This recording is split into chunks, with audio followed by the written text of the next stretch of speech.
going to talk a little bit about meditation in action.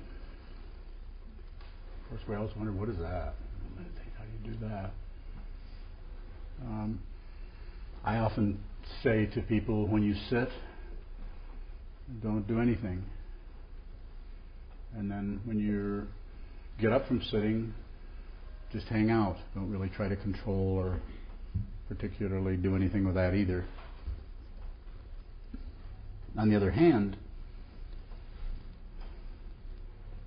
having a way to see more clearly what's going on in terms of the form. This is what we're talking about when we talk about these paintings of Nuala Clark's later on today. We'll be talking about form, shape, space. In order to have form, you need space.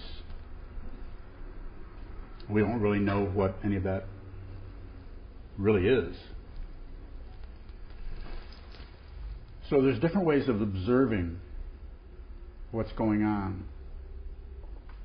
that doesn't necessarily stir up or invite or magnetize or seduce or latch on to discursive thought. Discursive thought is should I, shouldn't I, is it good, is it bad? How do I push it away? How do I get more? How do I get less? I want it, I don't want it, I don't care about it. Which is basically the three poisons. Those of you who have studied that, it's pushing, pulling, and ignoring. Passion, aggression, and ignorance. So, this something that I've kind of thought up. Probably somebody else thought it up, and I thought I discovered it, but I didn't. Is what I'm calling halfway measures, and the way I'm using that particular phrase is to look at anything that is you're here and you're going to do this. You're here and you're going to go to the kitchen and cook some eggs. And when you do that, look at the halfway point, the midpoint with anything. I was talking about this I think yesterday or the day before, and Christopher was saying that Trungpa Rinpoche would say, well, even if you're watching TV, look at the space between you and the TV. So he was very much about supporting this whole idea of looking at, examining everything and being aware. So this particular situation, I'm going to use this gong, and we're also going to do some of this when we do the brush and ink awareness practice later on this afternoon. So the idea here is, say you're, and this can be applied to anything. Once you see it, you'll see that no matter what you do, there's always a halfway point between any journey.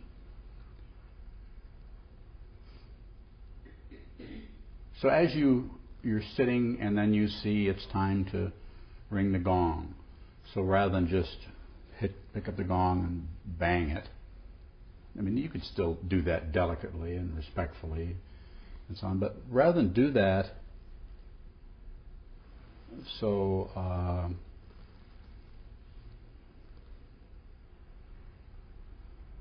in kind of somewhat of a mindless way or unaware, or just the idea just let's get it done, you could actually break that down. Anything that looks like one thing has always got parts, especially if you invent them yourself. You can just divide things up. So, so you're here and you're reaching for this. You can look at that. You can actually practice doing this by going and stopping and coming back. Might look kind of funny if people are sitting there waiting for you to ring the gong. They might get irritated with you.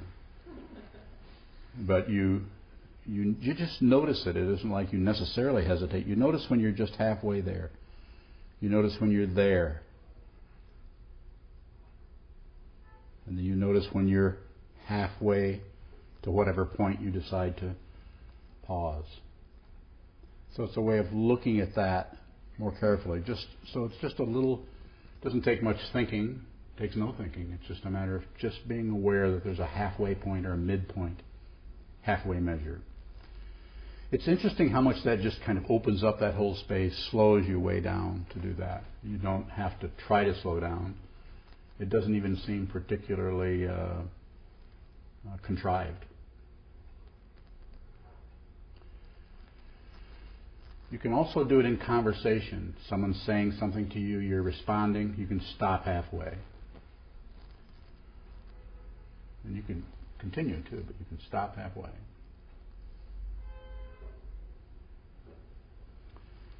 So you've stopped, and then you're halfway. And then instead of necessarily coming down like that, you can just move into it so that you don't really know when you're going to connect with it. A lot of times, if you notice, if you've ever struck a gong, you get up and you go, you kind of move faster, right? Like you've got to do it. And actually, you don't have to do it. You're already moving in that direction. The gong will get in the way. And so it makes it, if you just move that direction, you hit the gong, you strike the gong, and it makes a sound. It may bump along there a little bit. If you do it 15 times, you may find 1 or 2 times it sounds pretty good. A few other times it sounds a little clumsy. And we're always noticing a little slight evaluation is going on.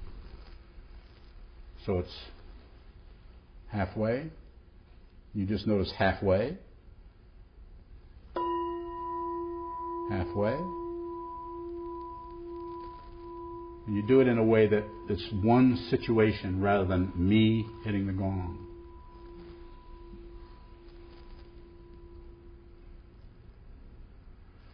So I'm going to do that again in a minute, but there's another, something else, a little process here that some of you have seen me do this before.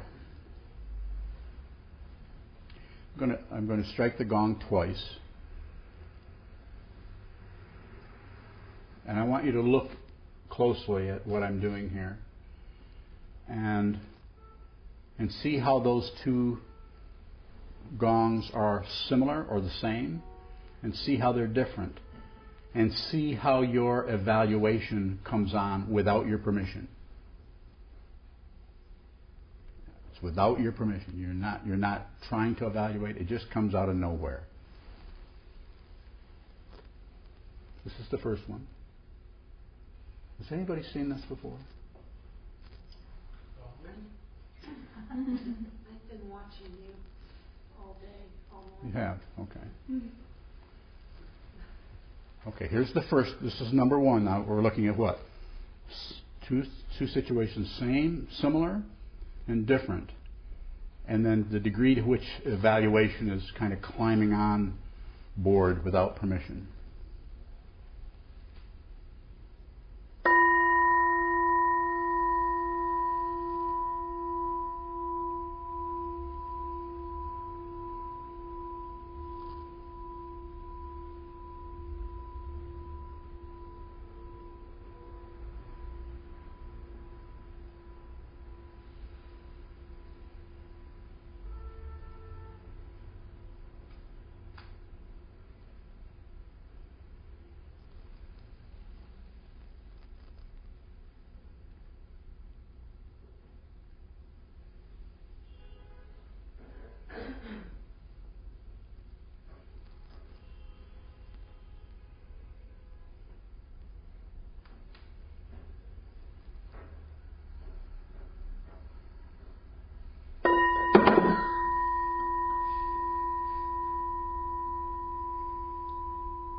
Two situations.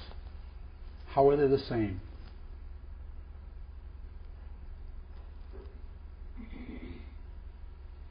First thought, best thought. Huh? Oh, what was that? The gong was hit? Yes, okay. I guess, stop when you drop the Mm-hmm. Striker? Striker, thank you. You stopped halfway. You didn't immediately go, oh, I dropped it. I picked it right back up. You Okay, just, interesting. Stop and let it be there. Yes, that's good. The movements seem to be the same coming up before you hit it. Okay, that's true. Yeah. Okay. You were present for both of them? You were there? You did it? Could be. It's a possibility. Yeah. The gong sounded both times, except the second time there was an extra sound after it, of the striker hitting the floor. That's a very objective observation. Yeah, good.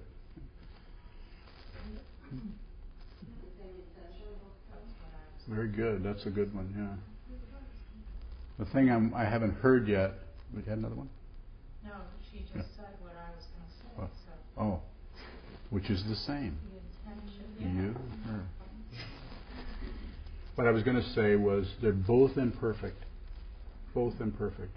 One, I mean, obviously I was doing the second one deliberately, but it could happen. You could just slip, and the idea there is if you're fundamentally present, it won't faze you. You might feel like, I fucked up, but it won't necessarily show because you're so present with it.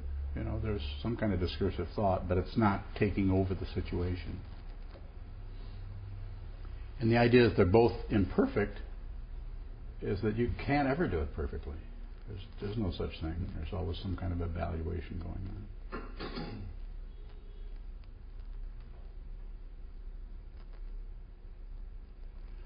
And of course, the idea is if you do that and if you're not present, then all of your body language shows that you are self-conscious. Along the same lines, if you're sitting in meditation and you're fundamentally present, a building can fall apart next door. You'll hear it and you'll just include it because that's what meditation is. Just including. But if you're not present, if you're in your discursive thought, you'll jump. Or you'll probably, if it's the building falling down, you'd do more than jump. But that whole idea, have you noticed that sometimes when you're sitting, if someone strikes a gong and you jump, it's because you were lost in some kind of you were down in Honduras, harvesting something.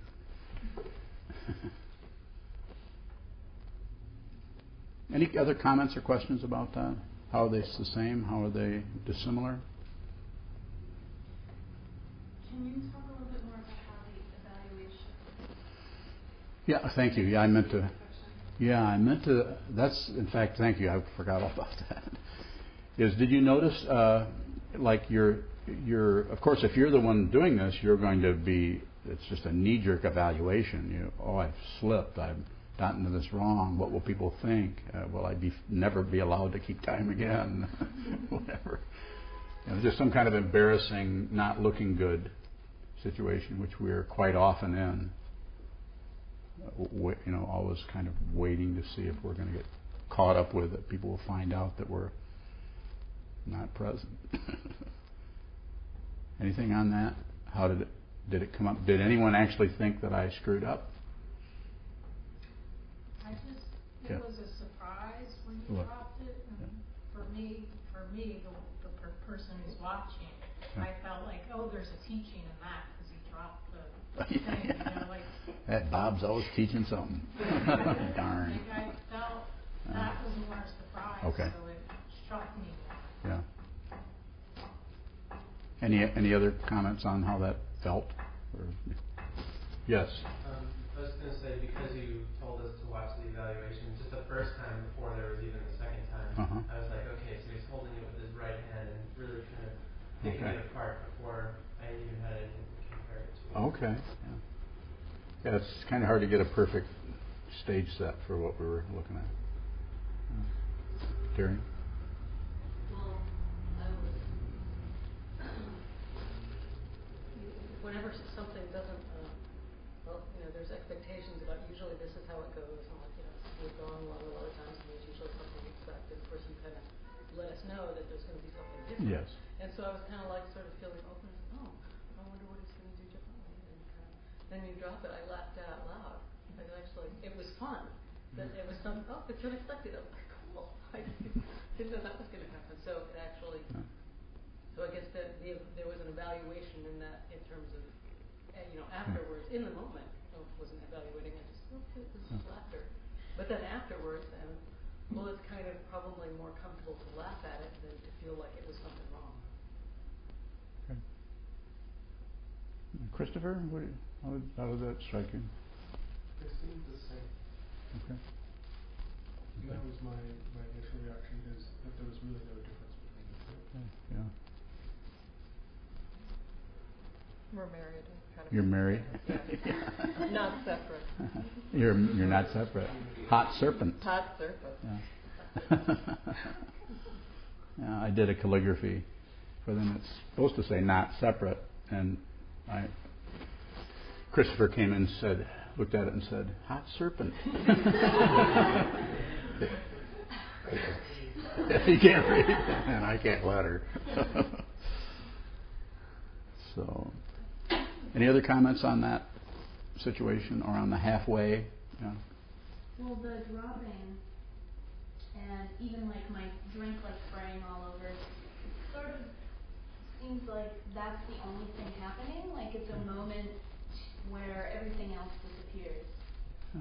Yeah, the drink spring is a very similar kind of like a faux pas that's happened. That's a good one. Yeah. Everything else does. Yeah. And I don't know, it seems like an opportunity. Yeah. Anyone else? Well, I can see how the evaluation made the second gong, the dropping, as imperfection. But how does evaluation make you? It seemed like you were implying that the evaluation also makes the first gong imperfect. So, imagining you had only done the first gong, it's imperfect or not. Do you know what am I making myself clear at all? I don't know. I'm still waiting. What was the evaluation of the first gong? Well, it's just the idea of evaluating. It was kind of a setup, obviously, yeah. And the way I first did that, I don't know when I did that, up in Minneapolis here, I don't know when it was, 6 months ago. I didn't say anything ahead of time. I just struck the gong once, then I struck the gong twice, and people laughed. And I was so embarrassed. And then I sat back and said, well, how were those the same? Those two things. So it was similar. In fact, we've got this really interesting comments on it this time.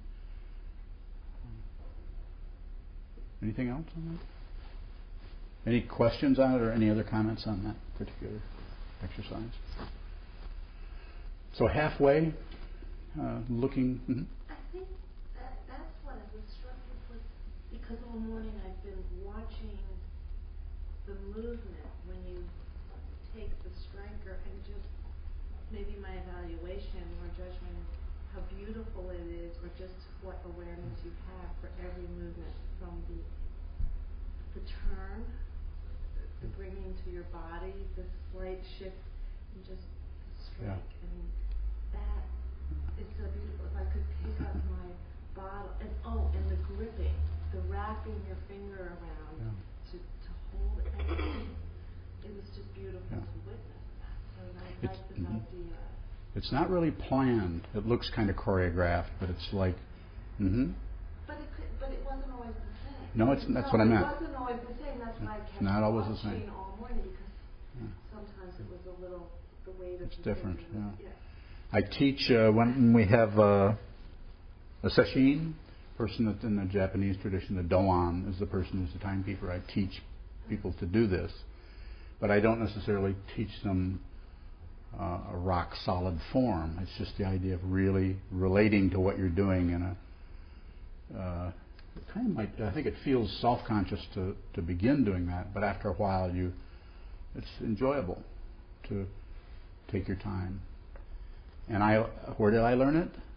From Trungpa Rinpoche, just by watching him. He never said a word to me about it.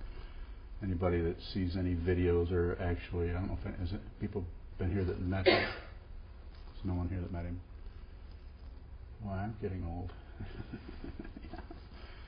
But he was just very precise about everything he did, and it wasn't a self-conscious kind of precision. And that was my experience, that it wasn't self-conscious. Yeah. It was. I'm aware of it, but I'm ready to drop it. I'm always. Right, and it's kind of a thing like, I wonder if I'll drop it this time.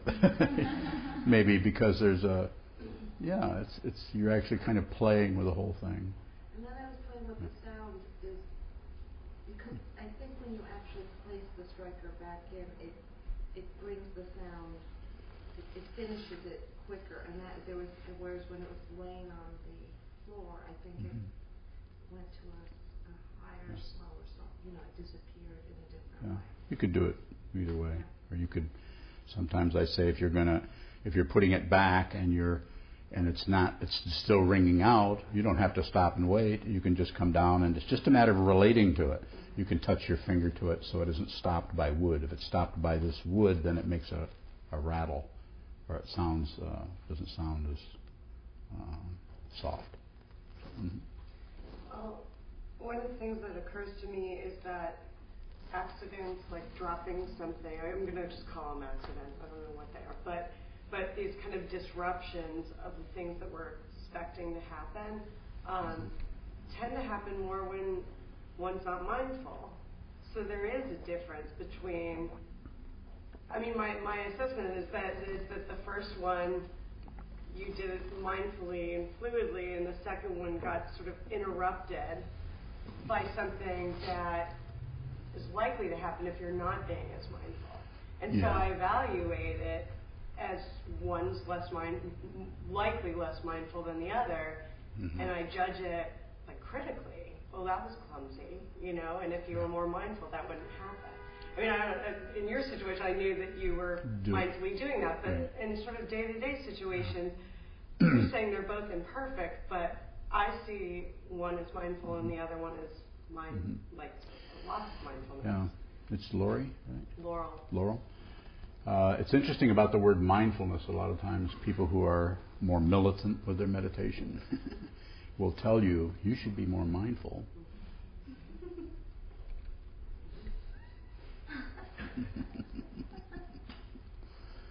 Yeah.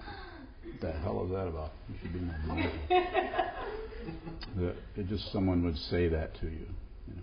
You should be more mindful. As if if you're more mindful, you wouldn't screw up. Not necessarily. Mindful from this perspective is more about awareness, just being aware of you may do it fast and be mindful. You may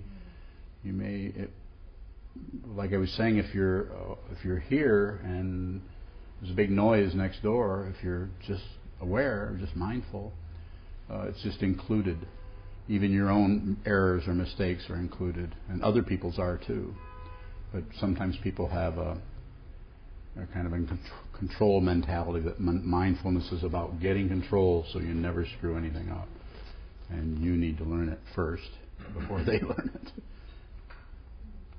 Yeah. Reminds me of sometimes when I'm doing yoga and the teacher asks to get into a balancing pose. If I am applying too much mindfulness, if my awareness is too focused, I can't keep the pose. I can't keep balance too well.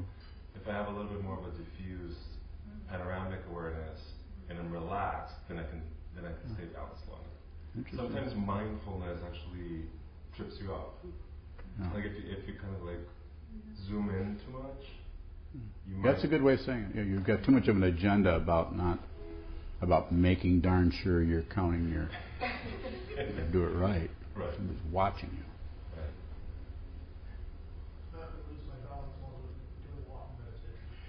Right. Isn't that interesting? Yeah. That's really, there was a fellow in Chicago many years ago, back in the late 70s, who actually couldn't do walking meditation. He would get up and as soon as he started thinking about his feet moving, he would just start to fall over. He was quite confused. We all were. We were wondering, what was it? What's going on there? So I don't know if he ever learned to do. He would usually sit or go back and sit, or else he would stumble around a little bit.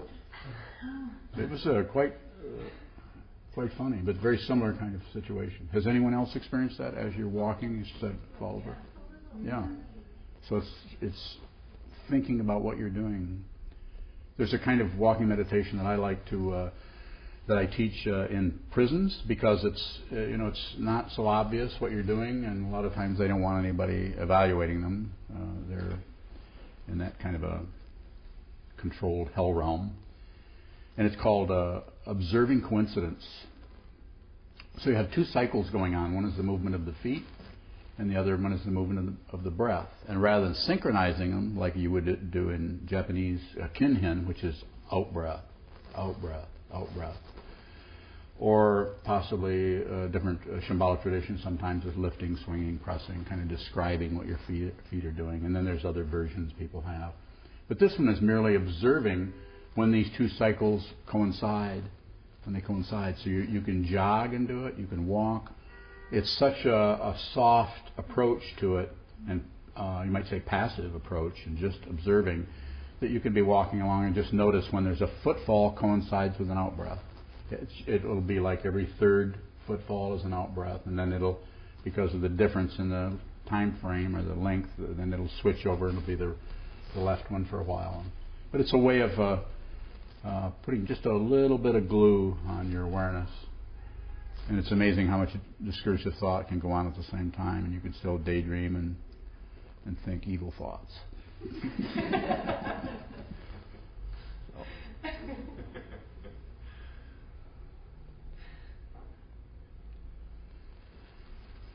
Any other questions about any of what we've been doing for the last 20 minutes? Okay. So I've got some other things that we're going to do with some brush and ink, but maybe for right now, maybe we can, everyone can turn around in some fashion and maybe get more lined up so we're facing either one painting or the other, or both, however you want to do it. And then we'll do some exercises relative to the senses.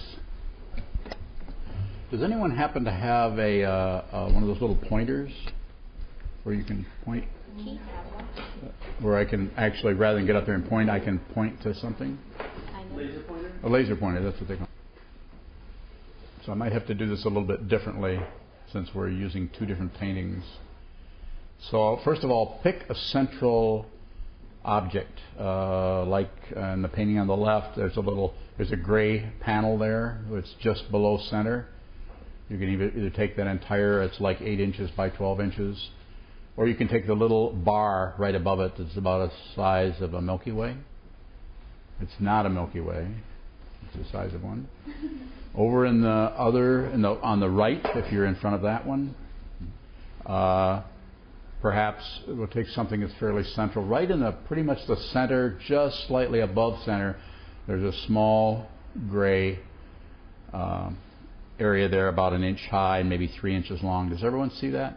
Just below the little, I think are they vermilion colored lines? Just below that, and there's a white bar, and then just below that there's a little gray panel. So let's use that as our shall we call it a fixed point for your eye organ to be placed on.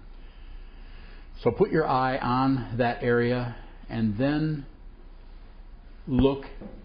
register in your awareness, without moving your eye organ, register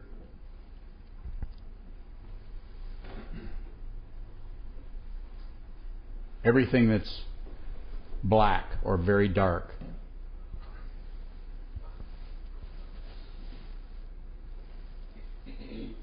And just hold that in your consciousness. You're looking at this some kind of a shape right in the center. Wouldn't have to be the one I'm talking about. It could be any shape if you find another shape that's easier to hold your gaze on. Look right at that, and then with your peripheral vision, in other words, your overall being able to see everything else around you, register everything that's black or very, very dark gray. And just hold that. As you hold that, in other words, the eye organ is on the little tiny shape in the center, small shape in the center, and awareness, the eye mind, what I call the eye mind, is emphasizing or acknowledging all of the dark areas. As you do that, notice if any other colors, shapes, or textures tend to flash into awareness and then drop back out again.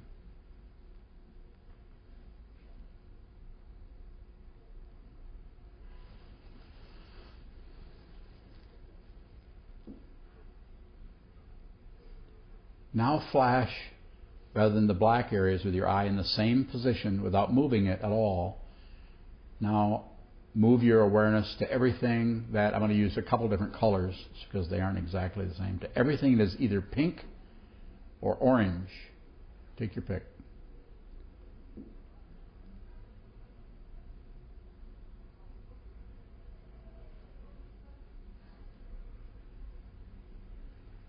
And notice the degree to which you can actually hold that, not fix it, but just kind of hold it. Notice what happens with your discursive thought.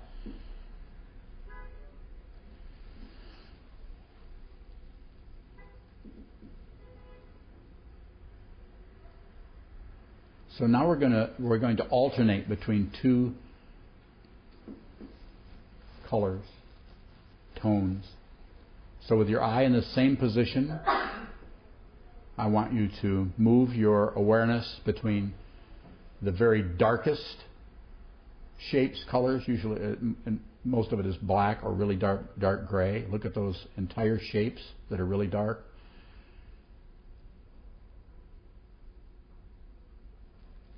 And now move your awareness with your eye in the same position to the very lightest area, the entire light shapes, including the entire rectangle if necessary.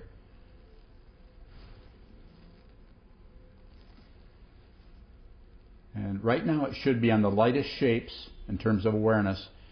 Every time you hear the gong ring, I want you to go to the opposite end, to go back to dark and then back to light and back to dark and back to light. You're on light right now. At first I'll tell you what it is, and then all you do is hear a sound. You're on light, go to dark. Go to light.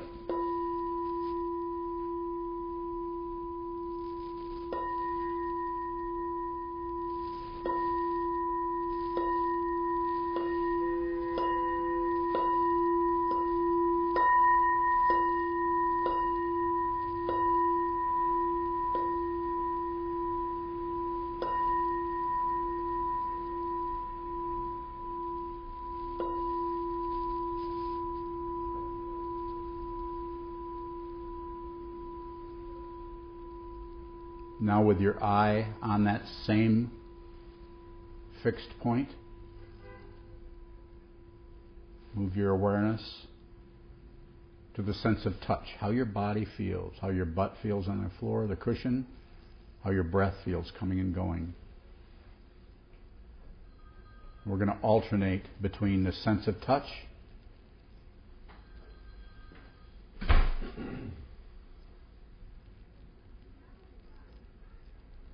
and the sense of sound. So as soon as you hear a sound, the sound of the gong, just go to that sound. And when you hear it stopped,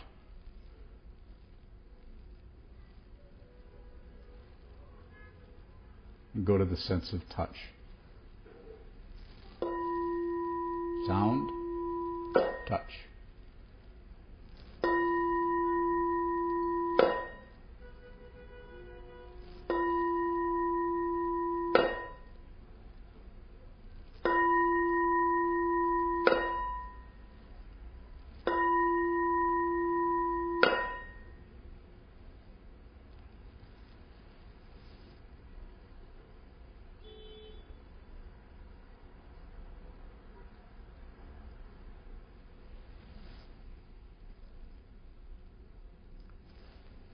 Now register everything that is vertical in the painting in front of you.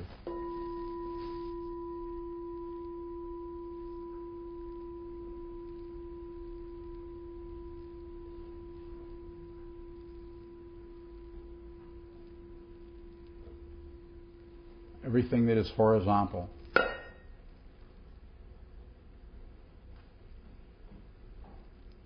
Vertical. Horizontal.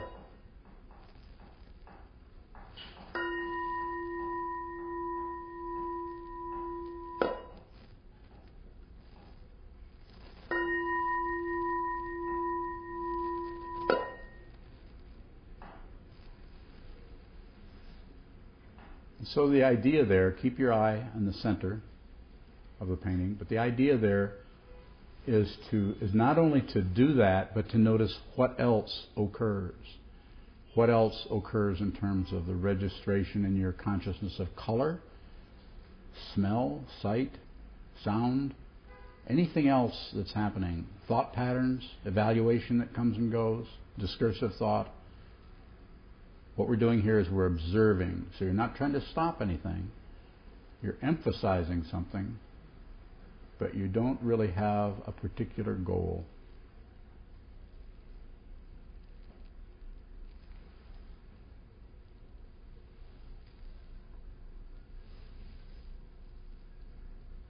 So when you hear the gong, you're looking at that centralized shape. When you hear the gong, I want you to be aware of everything in front of you other than the painting.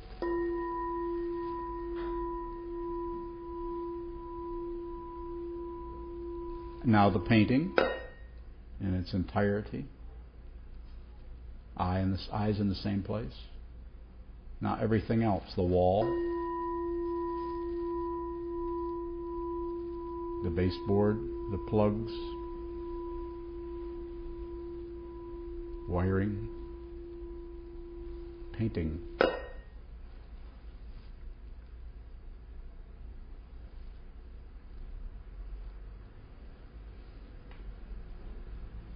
Okay, we're going to do some more of this, but I'd like to maybe discuss just a little bit. Is everyone able to, is this making some sense on what this exercise is and what we're actually doing?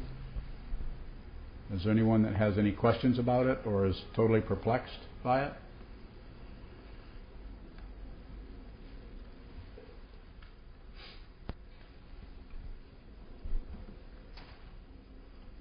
So everyone is very tickled with this?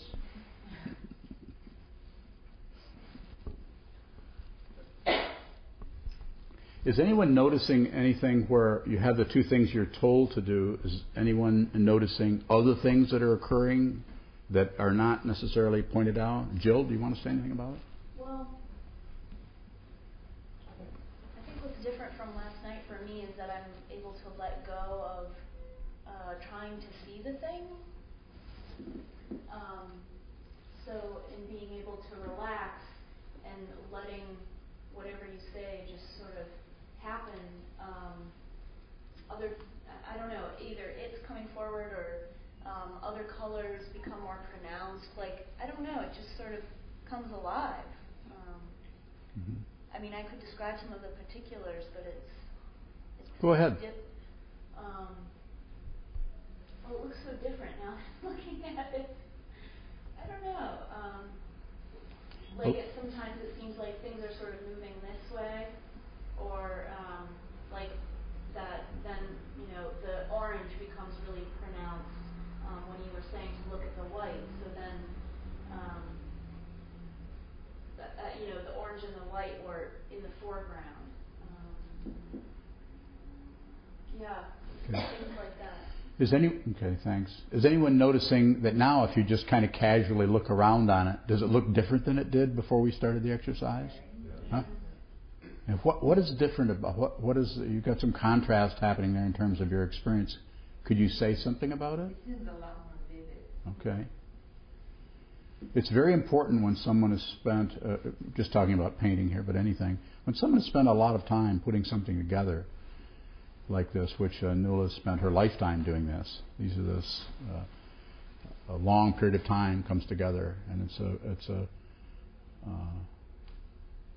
it's a process of adding and accumulating and eliminating and changing and shaping. So these are both extremely powerful paintings. So it kind of goes without saying that if someone is just talking about paintings or artwork alone, if someone's going to spend a lot of time on something and we want to look at it, we might need to give it 15 or 20 minutes and really look and see what is going, and actually allow it. It's like when you first meet a person, you look and you're seeing your preconceptions, like I was saying before. With something like this, if you wait and if you have some patience with it, and even your own version, you don't have to do the exercises that I'm kind of inventing here, but look at it and go back and forth and give it the benefit of the doubt. Extremely rewarding. These are really beautiful, beautiful pieces of work. Really beautiful. Very stunning. And they're very, if I may say it this way, they're very sophisticated in the sense that it's very hard to refine something the way she's doing this here and not have it kind of get tightened up so that it looks very good kind of academically, but it's kind of been squeezed of its life, so to speak. They're very beautiful. Any other comments or any other ideas of what? Yes? I feel like when I first look at a piece of artwork or these paintings, when I first came in, I was looking at certain things that I was choosing. Yes. But when I'm focusing on the darks or the lights, then parts of the paintings emerge that I wouldn't have chosen. Exactly. Yeah, well, that's what I've been and waiting now to see I'm that. experiencing those things that I didn't choose mixed with what you originally saw. intentions. Yeah. Really good as far as painting. There's lots of ways of talking about it, and I'm not particularly an art critic. But by looking at something and giving it the benefit of the doubt and continuing to look, if it's really good, if it's a really good piece, it gets alive. It's the arrangement and the balance is so well done that it just keeps giving. You look at it and it's just very, very rich and gives you a lot of gives you back your own senses. It really does. I noticed something about this exercise when I asked us to basically stare at one point, which sort of heightens the effect of getting retinal after images. So it kind of makes the lines vibrate and things. But I found that if I just so that sometimes you get kind of the pigments start to have a rhythm or something. And if I just turn my head just a little bit, the after image is kind of offset, so the whole thing kind of pops fresh again. That was interesting. I just popped my head and it's a new painting again. Is anyone just having a difficult? Jessica, how is anything changing for you on this? I know you have a difficult time with visual stuff, but it's all I'm saying is if you have a hard time with this, please don't give up. I mean, you have it. You have your eyes, you have your consciousness, you have all of your senses. A lot of times, people who have a really powerful work with mental images and in the sense of the Buddha families, we talk about Vajra style, where your whole orientation towards reality, for lack of a better word, is about the concept about it. So when you see something that doesn't make sense conceptually, which something like this doesn't necessarily, then it seems to be necessary to kind of coax your analytical judging evaluation kind of process into the back of the bus, so that you can really see what's there and empower the eye minds, because the eye you can see this with your eyes, and thinking has nothing to do with it. Particularly, I mean, thinking can come along as a friend, but the eye can see what it can see. It's like when you taste something, this is asparagus. You know it. You don't need to have your thinking process evaluate. It might be really bad asparagus, if there is such a thing. Yes, sir. I found it interesting when you said focus on the vertical. Yes. I just had a moment of like, wow, there's verticality within horizontality. Yeah. And vice versa. And I just had this moment of like, oh, well, it's everywhere. Uh-huh. And I saw the silliness of that referentiality. It's concept. Yeah. So yeah, it's a concept. Right. So using a concept in this visual situation, it's very interesting. And the flashing back and forth between foreground, background, feeling, objects, it really does give you a beautiful taste of the totality of the whole situation. Yeah. Thanks. Yeah, I think that's well said. Nuala, these are your paintings. Do you have any comments? Do they look different to you? Yeah. This is harder to do today than it was with the Balthus yesterday. Because they're your paintings? Because they're my paintings. Yes. And I found myself sweating. Oh, you did? It got very hot. Uh-huh. But I sat in front of this one because I don't understand this painting. I have no idea. I don't get it. And you painted it? Yeah, and I didn't get it the whole time I was making it, and didn't know if it's been in the realm of unfinished for a while. Yes. Although I think it is, because I'm not going to go back to it. I'm going to abandon it. It's really stunning. I mean, I'm sure you could sell that painting. I mean, not that you want to, but sell it immediately. Do you know that? Do I know I could sell it? Yeah. Yeah. Okay. Yeah. It's gorgeous. It's going to be shown soon. Is it? Yeah. Oh, okay. So then it's just up to whoever might want it. Yeah. So it's very interesting. And in fact, I saw something which I hadn't seen before, which was nice. Yeah. I saw the movement this way. I'd only been seeing this and this, but I saw it coming this way. Yeah. I hadn't seen it before, so I'm glad we're doing it. Yeah. Good. Patrick, did you have? I was going to say when we were doing the switching back and forth and the gong was getting faster. For the first one, I noticed that it was just sort of switching without my thinking having to be like, all right, now switch. Yeah. But on the second ones, the thinking sort of caught up and it was like, oh, which one am I supposed to be at now? And it was kind of getting in the way. But I was really surprised that I was just able to sort of just listen to the gong and I guess based on your instruction, it was automatically going back and forth. It was amazing. It was difficult for me to let go of thinking that I had to actually be doing something. You know, like one of the epiphany moments for me was when I stopped straining my eye muscles to do what you were telling us to do. Instead, just be aware. Like the awareness actually doesn't require any effort. Yeah. And it actually took sort of a lot for me to stop actually trying to use my eyes to see that and actually just let it come forth. That was an interesting, important sort of, like a realization. Interesting, yeah. It's cool to watch awareness move. Yeah. That's like a really cool experience, that it can move. It's amazing. Yeah. Totally amazing. Any other comments, questions, considerations? Does anyone want to criticize Nuala's paintings?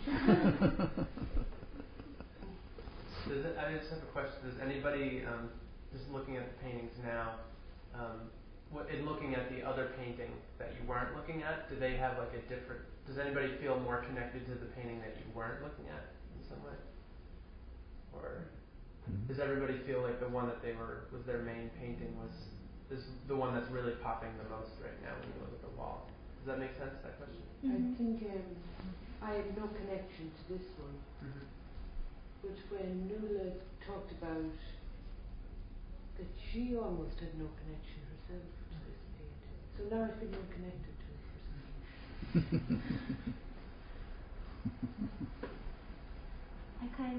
I was working with this painting and it was so much work for me to look at this painting because of the instructions that for me afterwards this felt like a breath of fresh air, and I feel like this is so much like lighter, and it just reminds me of flight, and I have like I just like this more because I struggled with this one so much. Anybody else? Anyone else have a difficulty with one over the other, or any? Crystal? Yeah. Well, I wouldn't say difficulty. The interesting thing is that you immediately have a connection when you see something, or not a repulsion, but you're more drawn towards certain parts of certain things than others. And when I saw them lying on the floor, I immediately connected to the one that I'm very surprised to hear and delighted to hear flummox as the creator. And then I've never let that go, even as I've engaged in this one very deeply and am now completely in love with it. That initial prejudice is still there. It's perfuming my experience of the painting. So it's just interesting to notice that, like, and I'm such an aesthetic Nazi. Like, I mean, you've been to my house, you know. Like, it's just like terrible. It is, yeah. It's just like rigid as hell, and here I am doing it with, you know, so much movement and freedom and creativity. I love this painting. How much is it? Yeah.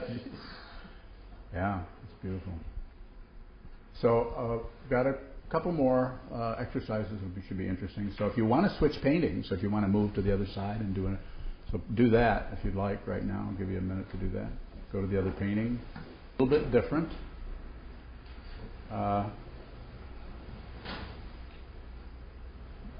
So go ahead and find the spot, the focal point you're looking at. We'll do a couple of the preliminary exercises, and then we're going to change something.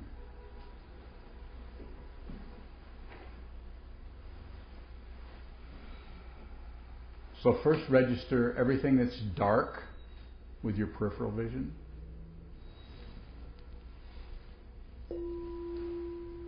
Now everything that's light. Now everything that's dark. Now everything that's light. Now close your eyes and remember the painting. Remember it.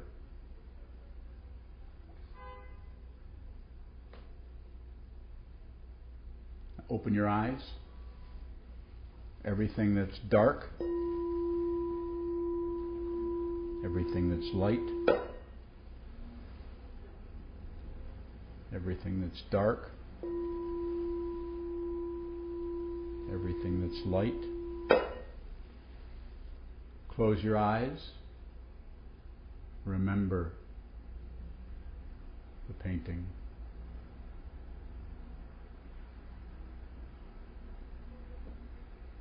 And eyes open.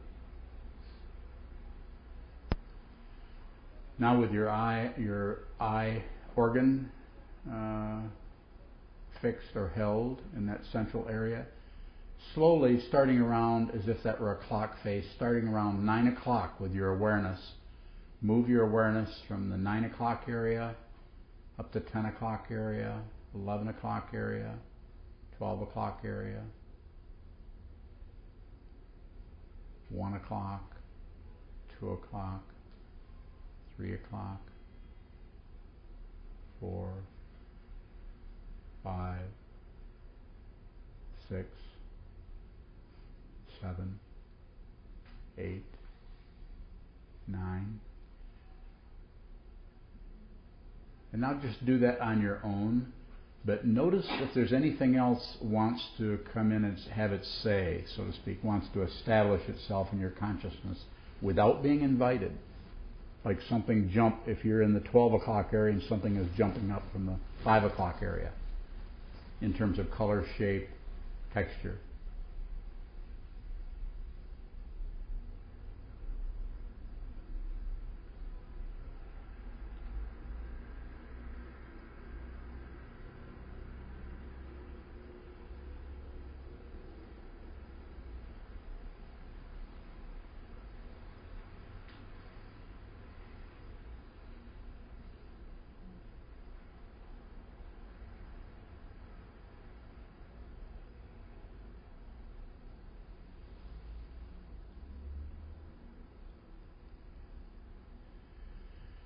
Now slowly add on.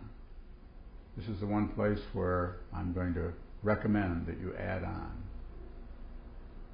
Add on shapes, add on, if you're whatever painting you're looking at, just slowly add on rectangles, getting larger to maybe 2 feet wide and then a 3 foot area, and larger your awareness. Start including all of the things that are out and towards the perimeter, towards the border, until you have the entire painting in your eye-mind consciousness. See all the color, see all the tones, see all the shapes, see all the vertical, horizontal. Try to include everything in there as if you were just looking at a texture. See things that seem to go back, come forward.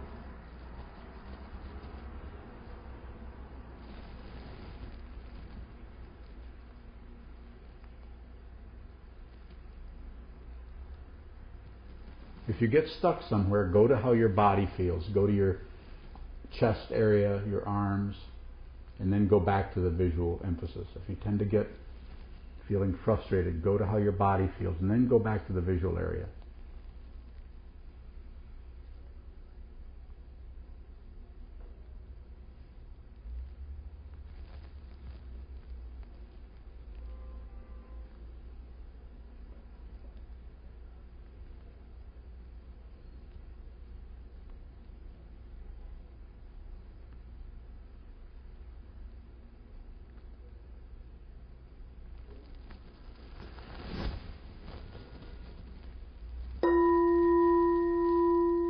Any comments or questions? It's really good to share what's happening. It gives people a feeling that totally different things can be happening with one person and not with another. So if you could share anything. My first painting was that one, and I thought it was, I still think it's quite vibrant and has a lot of movement and all of that. But after looking at this, the moment I look back at that, that one becomes much more static. Uh-huh. And this one's flying and dancing and whatever. And then if you go to that one, it looks, and it is, more organized or whatever. Mm-hmm. But it made it literally, I wasn't realizing that this was moving, but after whatever many minutes we did that, then I moved that and it was like the other one's still not moving. Interesting, yeah. It was really interesting when you did was to look at it almost like the face of a clock. Mm-hmm. How starting at 9, it seemed to move.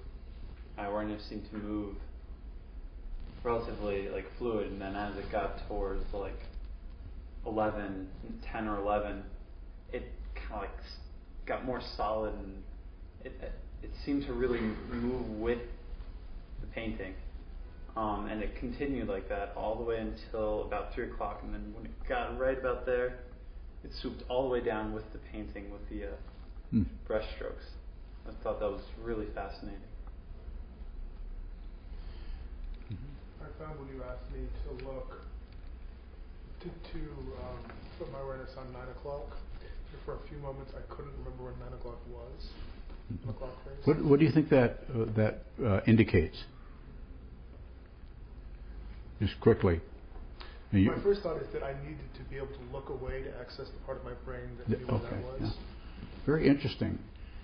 This exercise actually disengages a kind of conceptual situation quite a bit. I knew it was either to the right or the left, but I couldn't remember which one. That's interesting. Yeah.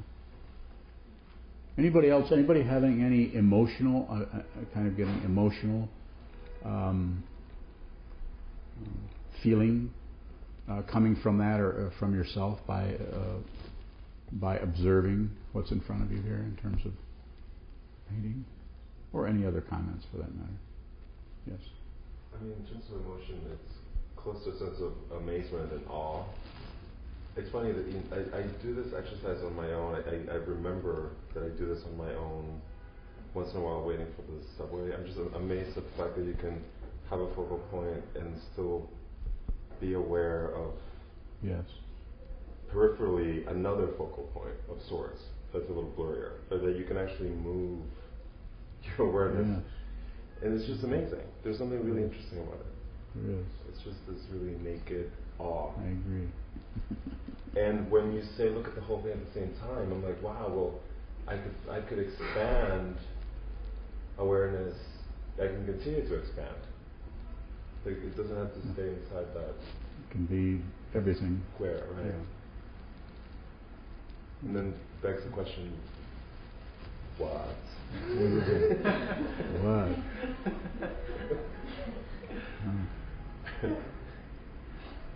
Any other comments or questions about? How about the memory part? Did anyone have when you close your eyes? It was fascinating, and I was glad that we did it a second time because more was being lodged, and I'm just so grateful to have the opportunity to really spend time looking at Noodle's paintings. I mean, they are beautiful. They are.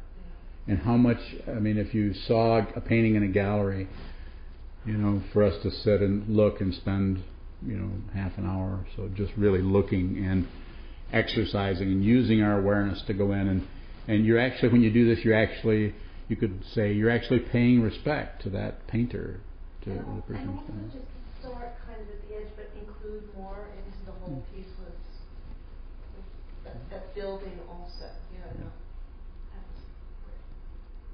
But there are all these passages in both of them for me and they're very different temperaments, but just the surprise